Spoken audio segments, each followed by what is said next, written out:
अगर तुम्हारा दिमाग रात के 2 बजे पर भी मैंने उसको ऐसे क्यों बोला, या कल क्या होगा, या फिर काश मैंने उस दिन उस समय ये बोल दिया होता सोचता है, तो यह वीडियो तुम्हारे लिए है।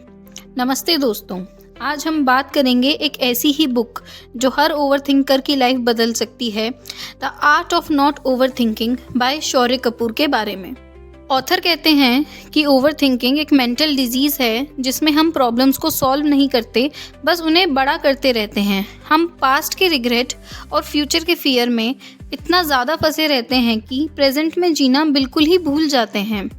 ओवरथिंकिंग के 3 टाइप्स हैं, rumination, worrying and analysis paralysis. आइए तीनों को एक एक करके समझते हैं। सबसे पहला है रूमिनेशन। रूमिनेशन मतलब बार बार पास्ट की मिस्टेक्स को सोचना, जैसे एग्ज़ाम में वो आंसर क्यों नहीं लिखा, काश उस दिन मैंने ये बोल दिया होता, उसको रूमिनेशन कहते हैं। वरिंग, फ्यूचर के व्हाट इफ़ सिनेरियोज बनाना, जैसे कि व्हाट इफ़ जॉब चली गई, व्हाट इफ़ कल को वो मुझे छोड़ के चला गया। थर्ड, एनालिसिस पैरालिसिस, इतना ज़्यादा सोचना कि डिसीजंस ही ना ले पाओ कि ये करूं या ना करूं। मैंने इस बुक को 4 पार्ट्स में डिवाइड किया है for better understanding. Part 1, overthinking क्यों होती है, इसके रूट कॉजेस और इसके 4 मेजर रीजंस हैं। नंबर 1, कंट्रोल का भ्रम। हम सोचते हैं कि अगर हम हर चीज़ के बारे में सोचते रहेंगे तो उस पर बेटर कंट्रोल हासिल कर लेंगे, बट रियलिटी में ज़िंदगी का 90% हमारे कंट्रोल में नहीं होता। जैसे ट्रैफिक, लोगों का बिहेवियर, रिजल्ट, सब कुछ अनसर्टेन है। सेकंड, परफेक्शनिज्म, सब परफेक्ट होना चाहिए वाला माइंडसेट। इसीलिए हम एक्शन नहीं लेते क्योंकि डर लगता है कि अगर गलत हो जाएगा। ऑथर बोलते हैं कि एक्शन लेना गलत होने से ज़्यादा बेटर है और बीइंग परफेक्ट होने से ज़्यादा बेटर है। Number 3, childhood conditioning. अगर बचपन में पेरेंट्स ने हर गलती पर डांटा हो तो ब्रेन मिस्टेक को डेंजर समझ लेता है, इसीलिए एडल्ट लाइफ में भी हम ओवरथिंक करते हैं ताकि गलती ना हो। Number 4, information overload. Social media, news, 10 लोगों की एडवाइस, हमारे ब्रेन में इतना डेटा होता है कि हमारा ब्रेन हैंग होने लग जाता है। Now part 2 of this book which is about over thinking से जो हमें नुकसान होते हैं उस बारे में। तो ओवर थिंकिंग से हमें कुल 5 तरह के नुकसान हो सकते हैं। सबसे पहला है मेंटल एनर्जी ड्रेन। ब्रेन दिन में 60,000 थॉट्स प्रोसेस करता है। ओवर थिंकर्स की 80% एनर्जी ड्रेन थॉट प्रोसेस करने में ही हो जाती है। नंबर 2 है स्लीप डिस्ट्रक्शन। रात को 3 बजे पुरानी बातें याद आना, जिसकी वजह से इनसोम्निया हो जाता है। नंबर 3, एक्शन स्टॉप हो जाना। हम बस सोचते रहते हैं, करते कुछ नहीं हैं।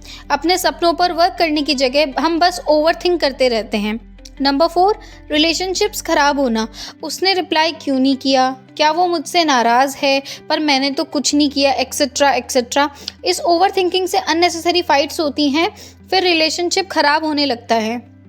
नंबर 5, एंजाइटी और डिप्रेशन। रिसर्च बताती है कि chronic over thinking anxiety and depression का मेन कॉज है। Part 3, 7 practical tools to stop over thinking. Number 1, the 5-5-5 rule. जब भी आप ओवर थिंकिंग करो या खुद से पूछो, क्या ये चीज़ 5 दिन बाद मैटर करेगी, 5 महीने बाद मैटर करेगी, या 5 साल बाद मैटर करेगी? अगर जवाब ना हो तो लेट इट गो। 90% चीज़ें 5 दिन बाद याद भी नहीं रहती। Number 2, designated worry time. दिन में कुछ टाइम फिक्स करो, जैसे 8 PM to 8:30 PM। इस टाइम में खूब सोचो, लिखो। बाकी दिन अगर कुछ भी ओवर थिंकिंग का थॉट आए तो ये बोलो, not now, come at 8 PM। इससे होगा ये कि हम अपने ब्रेन पर बेटर कंट्रोल पा सकेंगे। Number 3, action is greater than thinking formula. Over thinking is equal to problem into time, solution is equal to action by time. जितना जल्दी एक्शन लोगे उतना कम ओवर थिंकिंग करोगे। जो काम 2 मिनट में हो सकता है उसे अभी करो। कॉल करना है अभी करो, पढ़ाई करनी है अभी करो, करियर पे फोकस करना है अभी करो।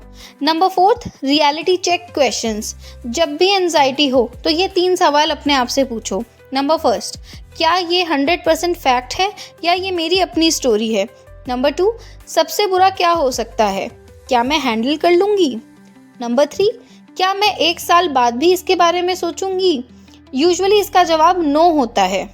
Number 5, mindfulness. ओवर थिंकिंग हमेशा पास्ट या फ्यूचर में होती है, हमें प्रेजेंट में आना है, तो हमें इसके लिए एक टेक्निक यूज़ करनी पड़ेगी। 5 4 3 2 1 टेक्निक यूज़ करनी है। 5 चीज़ें देखो, 4 चीज़ें टच करो, 3 आवाज़ें सुनो, 2 चीज़ें स्मेल करो, 1 चीज़ टेस्ट करो। इससे इंस्टेंटली ब्रेन प्रेजेंट में आ जाता है। Number 6, journaling. रात को सोने से पहले जर्नलिंग करो। आज दिमाग में क्या चल रहा है, लिखने से थॉट्स का वेट कम हो जाता है, ब्रेन को लगता है कि काम हो गया है और हमें हमारी ब्लेसिंग्स का भी पता होता है। वैसे मैं आप सबको बता दूं कि मैं जर्नलिंग काफ़ी ज़्यादा प्रैक्टिस करती हूँ ग्रैटिट्यूड ऐप पे। उस पर काफ़ी अच्छे प्रॉम्प्ट्स वगैरह होते हैं और मुझे जर्नलिंग प्रैक्टिस करने से काफ़ी ज़्यादा पॉजिटिविटी भी फील होती है। Now number 7th tool is imperfection को एम्ब्रेस करो। ऑथर का मंत्र है, be a good starter not a perfect starter. गलती करो, सीखो, आगे बढ़ो। मार्क जुकरबर्ग ने भी कहा था, move fast and break things. Now last part of the book, that is the 4th part. इसमें बुक में दिए गए हम कुछ रियल लाइफ एग्जाम्पल्स हैं जिससे हम ओवर थिंकिंग को स्टॉप करना सीखेंगे। केस 1, जॉब इंटरव्यू का डर। रोहित जॉब इंटरव्यू से पहले 100 सिनेरियो सोच रहा था। अगर ये पूछ लिया तो, अगर वैसा हो गया तो, अगर मैंने इंटरव्यू पास नहीं किया तो। फिर उसने 5-5-5 रूल लगाया।